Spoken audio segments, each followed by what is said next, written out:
नमस्कार, मैं हूं गिरिजेश वशिष्ठ। बातचीत आजकल बहुत चल रही है, खेला खेला खेला खेला।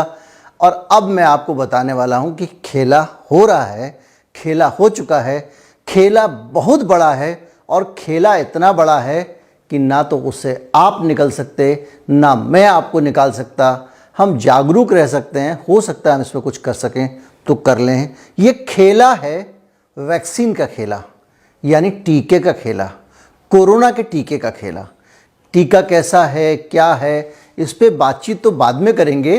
पहले टीका किसी काम का है या नहीं है, इस पे बात कर लें, क्योंकि ये सारी बातें जो मैं आज आपको बताने वाला हूँ, एक एक बात जो टीके वाले हैं, जो टीका बनाने वाले हैं, टीका लगवाने वाले हैं, टीके को प्रमोट करने वाले हैं और टीके के लिए पैसा देने वाले हैं, यानी भारत की सरकार, उन सब ने जो ऑफिशियली ऑन रिकॉर्ड कहा है, उसके आधार पे आपको बताने वाला हूं कि ये टीका किस काम का है, किसका नहीं है। इस पे सोचने के लिए आप मजबूर हो जाएंगे। चैनल को सब्सक्राइब कर लें, उसके बाद अपन आगे बढ़ते हैं।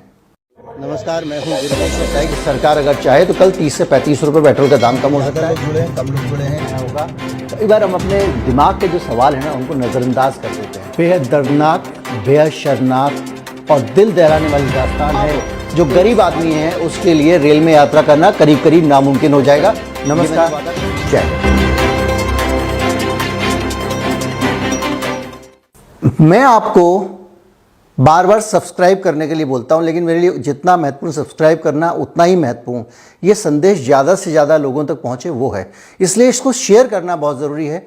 वीडियो अगर आप देखते हैं और आपको अच्छा लगता है तो मैं चाहता हूं कि आपके दोस्तों तक ये वीडियो ज़रूर पहुंचाइएगा, क्योंकि ये जानकारियां सबको होनी ज़रूरी हैं। लोकतंत्र में सूचना हर तरह की होनी चाहिए और उसके आधार पर लोग नतीजे निकालें और नतीजों के आधार पर देश बनता है, नीतियाँ बनती हैं। Other Poonawalla serum institute of Pune के चीफ हैं और वो उस वैक्सीन के निर्माता हैं जो इस हिंदुस्तान में सबको लगाई जा रही है, जिसका नाम है कोविशील्ड।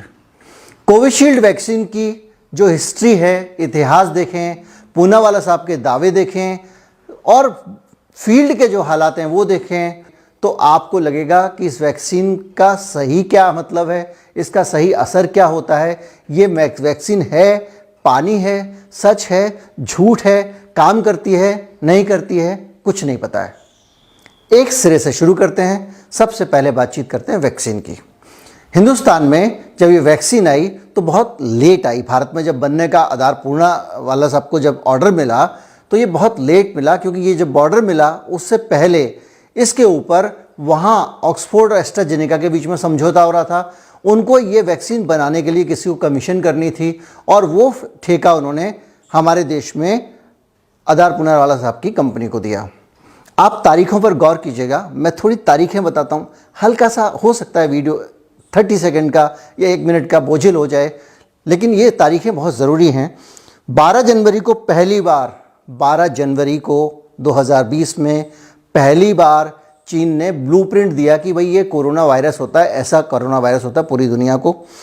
13 जनवरी को पहला केस चीन से बाहर आया, जनवरी में है, मध्य जनवरी में। 13 जनवरी को थाईलैंड में। 23 जनवरी को एक बैठक बुलाई गई WHO के डायरेक्टर जनरल ने और कहा कि इसको महामारी के तौर पर देखा जाना चाहिए, लेकिन इस बैठक में सहमति नहीं हुई। 30 जनवरी को, माफ़ कीजिएगा, 23 जनवरी को बुलाई थी। 30 जनवरी को, क्योंकि इस बैठक में तय हुआ 10 दिन बाद फिर बुलाएंगे, लेकिन 7 दिन में ही बुला ली गई। फिर बैठक बुलाई WHO ने और फिर उसके बाद में सहमति हुई कि हाँ भाई, अब इस पूरी दुनिया में इसकी सहमति के इसके लिए प्रिकॉशन लेने के लिए कुछ कार्रवाई करनी चाहिए। इस पे फैसला हुआ और इस पे पूरी दुनिया को संदेश दिया जाए। ये 30 जनवरी है, मैं आपको धीरे धीरे लेके जा रहा हूँ आगे। 30 जनवरी है। 3 फरवरी को एक स्ट्रेटजिक रिस्पांस प्लान बना, 3 फरवरी को, और 4 जून को ऑक्सफोर्ड का समझौता हुआ। 3 फरवरी से 4 जून को ऑक्सफोर्ड का और सीरम इंस्टीट्यूट का समझौता हुआ। अब आप सोचिए कि आपके पास जो है 3 फरवरी को अभी एक प्लान बन रहा है, लेकिन उससे पहले उसके अगले ही वैक्सीन बनाने की तैयारी हो गई है।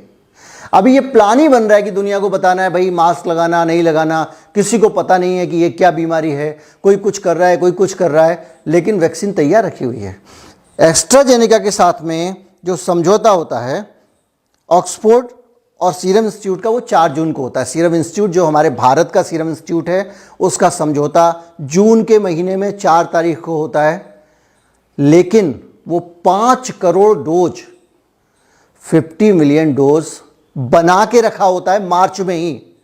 उसको पता था कि उसको कॉन्ट्रैक्ट मिलने वाला है, उसको पता था कि वो ये वैक्सीन है सारी की सारी ये देश में फैला देगा, उसको पता था कि ये वैक्सीन बिकने वाली हैं, उसको पता था कि कोरोना, तो भैया अगर पहले वैक्सीन बन गई, ये मैं अपने आप से नहीं कह रहा हूँ, अदर पूनावाला का एबीपी न्यूज़ पे इंटरव्यू है, मैं कोशिश करूँगा वीडियोस में डाल दूँ, अगर नहीं डाल सकता हूँ तो मैं एबीपी न्यूज़ का क्लिप डालूंगा इस अपने यूट्यूब वीडियो में, लिंक डालूंगा जहाँ से आप उस पूरे इंटरव्यू को सुन सकते हैं।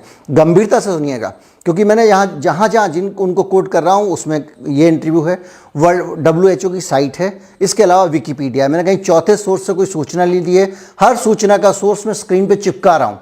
जब कहोगे ट्रक में भेज देंगे, अदर पूनावाला कह रहे हैं, और वो नवंबर में जाके उसका 3rd फेज का ट्रायल हो रहा है, यानी वैक्सीन तैयार है लेकिन ट्रायल हो रहा है, ताकि ज़्यादा जो माहौल बनना है इस बीच में कोरोना का बन रहा है, थाली लोटा हो रहा है, ट्रम्प कह रहे हैं कीटनाशक पिला के देखो, जगह जगह पे लॉकडाउन लग रहा है, लोगों को डंडे मार रहे हैं, सब कर रहे हैं ताकि ये एक माहौल बन जाए कि कोरोना बहुत खतरनाक चीज़ है, लोग काम वालियों को रोक रहे हैं, एक दूसरे पे शक कर रहे हैं, और इस बीच में वैक्सीन दनादन बन रही है क्योंकि वैक्सीन को बिकना है। आप सोचिए, ये इसमें कोई भी तारीख, कोई भी चीज़ मैं अपने मन से नहीं बोल रहा हूँ, ये सब रिकॉर्ड पे है।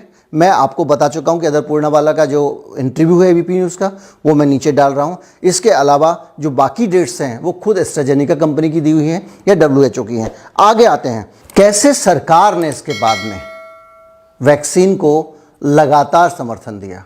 समर्थन ऐसा वैसा नहीं, खुद अदर पूनावाला अपने इंटरव्यू में बोल गए कि उनके एक एक दिन में अप्रूवल हुए। वो उसी इंटरव्यू में कह रहे हैं कि एक्सटेंसिव उसको जो है ड्रग कंट्रोलर ने उसकी चेक की, drug controller general of India ने उसकी चेकिंग की, परखा वैक्सीन को, और वही ये कह रहे हैं कि हमारी वैक्सीन जो है उसको एक दिन में अप्रूवल मिली, जहां फाइल गई एक दिन में पास हुई। ऐसा चमत्कार, जब कोई दवा जैसी चीज़ है उसकी कोई फाइल है, पढ़ने में तो टाइम लगेगा लेकिन एक एक दिन में अप्रूवल मिला। ये पहली मदद सरकार से। दूसरी मदद, चेन्नई में एक आदमी को रिएक्शन हो गया, दवा लेने से नुकसान हो गया, पहला मुकदमा था, आदमी कोर्ट में गया, सरकार ने कहा वैक्सीन से नहीं हुआ है।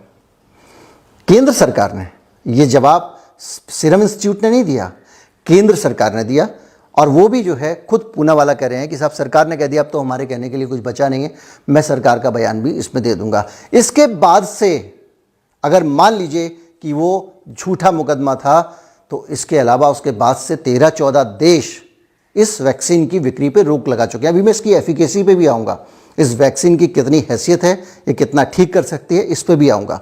तो क्या हुआ कि उसके बाद में मामला वापस हो गया। उसके बाद में रामदत्त त्रिपाठी जो पत्रकार हैं BBC न्यूज़ के, उनके पिता की एलर्जी से मौत हो गई। ऐसे बहुत सारे मसले हैं, बहुत सारे मामले हैं जो कहीं पे कवर ही नहीं हो रहे हैं, क्योंकि हिंदुस्तान में मीडिया जो है वो अभी इसको लेके ज़्यादा चू चपड़ करने की स्थिति में नहीं है। हम सब समझते हैं क्यों है।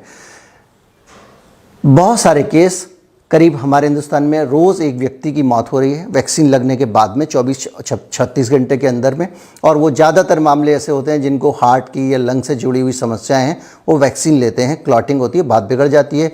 14 यूरोपियन देशों ने कह दिया, सारे अमीर देश थे, कि भाई ये वैक्सीन हम अपने यहाँ नहीं लगाएंगे। ये भी रिकॉर्ड पे है, ये मैं नहीं कह रहा हूँ। उसके बावजूद हमारी वैक्सीन बहुत महान है, और इस हद तक महान है कि अदर पूनावाला ने सरकार से कहा कि साहब हमारी वैक्सीन के खिलाफ किसी भी कोर्ट में किसी भी जज का कोई निर्णय नहीं आना चाहिए। ये खुद उन्होंने टेलीविजन इंटरव्यू पे कहा कि हम सरकार से करें, टीकाकरण में कोई अड़चन नहीं आनी चाहिए, बाकी हमारे पास बहुत माल है। उनसे पूछा, भैया बहुत सारी कंपनियां बनाएंगी टीका, तो फिर सस्ता करोगे? बोले कुछ नहीं, हमारे पास बहुत डिमांड है, इतने सारे लोग हैं, हमको बाहर भी भेजना, हम सस्ता नहीं करेंगे। हर तरफ से उनको सरकार से इस हद तक जाकर, आउट ऑफ द वे जाके, भाई एक दिन में फाइल करोगी तो आउट ऑफ द वे ही करेंगे, सपोर्ट मिल रहा है। क्या वजह है, मैं एक और वीडियो शायद कल मैं आपको दूं, मैं आपको बताऊंगा कि सरकारें क्यों दबाव में होती हैं, क्यों सरकारें इस इंटरनेशनल जो कोरोना को लेके जो कंस्पिरेसी की बातें चल रही हैं, कंस्पिरेसी थ्योरीज हैं, उनके मुताबिक सरकारें क्यों दबाव में रहती हैं, और क्यों सरकारें चाह कर भी कुछ नहीं कर पा रही होती हैं, क्यों कई देश गुलामी की तरफ वापस जा रहे हैं, क्योंकि वो उनके पास कोई विकल्प नहीं है। मैंने आपको बताया कि किस तरह से मुगाफली साहब थे जो है तंजानिया के, इन्होंने आवाज़ उठाई, अब वो दुनिया में नहीं है। मैंने आपको बताया कि किस किस तरह से उनको सप्रेस किया गया। स्वीडन ने लॉकडाउन नहीं लगाया और पैनिक नहीं फैलाया तो स्वीडन को किस तरह से घेरा गया, और आखिर में उसी स्वीडन के तरीके से जो है वो फ्लोरिडा में अब स्कूल खोले जाएंगे, उसी से पूछ के अब लॉकडाउन ख़त्म कर रही है अमेरिका, और उसी के ऊपर दबाव था। खैर, पूनावाला साहब को एडवांस में ये भी पता था कि सरकार मुफ्त में वैक्सीन देने वाली है। अपने टीवी इंटरव्यू में उन्होंने जनवरी में ये बात बोल दी थी कि सरकार सबको फोकट में देगी और जो है पेड होगी तो इतना पैसा लगेगा वगैरह वगैरह। खैर, लेकिन उससे भी बड़ी बात ये कि इस वैक्सीन की एफिकेसी क्या है, इस वैक्सीन का कितनी सटीक है, ये कितनी गोली चलाओगे तो निशाने पे लगेंगे, ये कितने अंडे हैं जिनमें से गोली निकलेगी। आप ऐसे अंदाज़ा लगाइए कि ये कितने मूंगफली है जिनको फोड़ेंगे तो दाने निकलेंगे। ऑफिशियल स्टेटमेंट है, क्लिप लगा रहा हूँ। वर्ल्ड हेल्थ ऑर्गेनाइजेशन, विश्व स्वास्थ्य संगठन यानी WHO ने कहा है कि 60%, 100 आदमी को टीका लगेगा तो 60% में ये टीका काम करेगा, 40% की कोई गारंटी नहीं है। 60% लोगों में काम करेगा, 40% में नहीं करेगा, गारंटी नहीं है, नहीं करेगा, क्योंकि 60% आप एफिकेसी कह रहे हैं कि 60% की गारंटी है। मैं आपको बता दूं, जो ज्योतिष से पंडित जी नतीजे निकालते हैं उसके बारे में भी कहा जाता है कि वो 70% मामलों में 70% सही होता है। ये ज्योतिष की जो विद्या है उससे भी ज़्यादा लेस साइंटिफिक है वैक्सीन जो बात हो रही है। इसके अलावा अदर पूनावाला साहब एक बात और कहते हैं। वो कहते हैं कि साहब हमारी वैक्सीन आप लगा लो, कोई गारंटी हम नहीं ले रहे हैं। अगर वैक्सीन लगाने के बाद में भी आपको इन्फेक्शन हो जाता है तो हो सकता है। उनसे पूछा गया दूसरा डोज लगाने के बाद, बोले हाँ दूसरा डोज लगाने के बाद भी इन्फेक्शन हो सकता है, गारंटी नहीं ले रहे हैं। अभी 2-3 साल बाद पता लगेगा वैक्सीन काम करती है कि नहीं करती है। जिस वैक्सीन का 2-3 साल बाद पता लगेगा उसको दनादन घोपे जा रही है सरकार, पकड़ पकड़ के सरकारी अस्पतालों में। आ जाओ 55 वाले 45 तक आ चुका है मामला, जिसको लगवाने लगवाओ। ये उस वैक्सीन की बात हो रही है जिसका मालिक, जिसका बनाने वाला, वो खुद ही कह रहा है कि कोई गारंटी नहीं है। उससे पूछा गया भैया 2 बार वैक्सीन लगवाने के बाद में तो कहोगे कि उसके बाद नहीं होगा, महीने 2 महीने बाद कितने समय तक चलेगी? बोले कोई भरोसा नहीं है। उसके बाद भी आपको मास्क लगा के रहना पड़ेगा, वैक्सीन लगाने के बाद भी आपको सोशल डिस्टेंसिंग करनी पड़ेगी। और बुढ़े लोगों में तो हो सकता है कि वो 2 साल लगाने के बाद में, 70 साल से ऊपर के लोगों में, वो दो वैक्सीन लगाने के बाद में साल 1.5 साल के अंदर ही जो है वो वैक्सीन काम करना बंद कर दे और आपको कोरोना हो जाए। ये सारी चीज़ें रिकॉर्ड में हैं। ये खुद आदर पूनावाला कह रहे हैं। ये कौन सा सामान है जिसको आप इतने सारे विशेषणों के साथ, इतने सारे अनुलग्नकों के साथ में, इतने सारे एनेक्सर्स के साथ में, इतने ज़्यादा इफ़ और बट के साथ में लेना पसंद करेंगे? ऐसी कौन सी चीज़ है जिसमें इतनी अनिश्चितता हो, उसके बावजूद उसको लगाने के लिए इतनी ज़्यादा निश्चितता हो? क्या वजह है कि लगातार इस तरह से हम हर हाल में उस वैक्सीन को लगाना चाहते हैं? वो हमारे नेशनल प्रोग्राम का हिस्सा है। वैक्सीन पे पूरी दुनिया में सवाल उठ रहे हैं, वैक्सीन की एफिकेसी पे सवाल हैं, और यहाँ तक कि वैक्सीन को लेकर एक्सपर्ट कह रहे हैं कि भैया वैक्सीन से उल्टा हो जाएगा, कोरोना के कुछ ऐसे वेरिएंट निकल आएंगे जिनको बाद में आप काबू नहीं कर पाओगे और बहुत तेज होंगे। क्योंकि उन्होंने वार्न किया, उन्होंने पहले MMR की वैक्सीन लगी थी उसको लेके और दूसरी चीज़ों को लेके बाकायदा एक खुली चिट्ठी लिखी है। एक वायरोलॉजिस्ट है उन्होंने, मैंने उसका वीडियो बनाया है, आपको मिल जाएगा। और उस चिट्ठी में उन्होंने कहा कि WHO से कि इस पर बहस करिए साहब, इसको ओपन करिए डिस्कशन को और इस पे बारे में बात कीजिए। लेकिन कोई इस बारे में सुनने को तैयार नहीं है। पूनावाला साहब कह रहे हैं कि ये कोई हमने आपको बुलेट प्रूफ नहीं दिया है, इससे अब आप बताइए पहले डोज से दूसरे डोज के बीच में भी आपको कोरोना हो सकता है, दूसरे डोज से बाद में भी आपको कोरोना हो सकता है। कोरोना की गारंटी नहीं है, आप दूसरों को फैला सकते हैं। आप जो है वो मास्क लगा के घूमना पड़ेगा, सोशल डिस्टेंसिंग करनी पड़ेगी। तो भैया काहे लगा रहे हो वैक्सीन? और ये वैक्सीन किस काम की है, ये सोचने की बात है, ये आपके भी सोचने की बात है। जो मुझे समझ में आया, जो मेरी राय थी, वो मैंने आपके सामने रख दी है।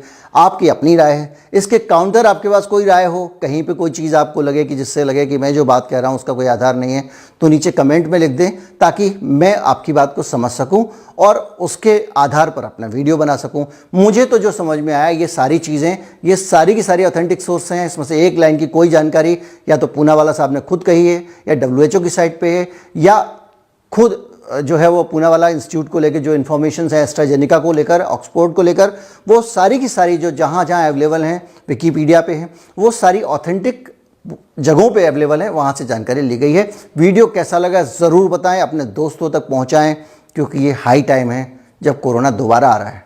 मैंने अपने वीडियो में एक सवाल उठाया था, आपको यही वीडियो मिल जाएगा कि किस तरह से जैसे जैसे वैक्सीन आती गई कोरोना बढ़ता गया।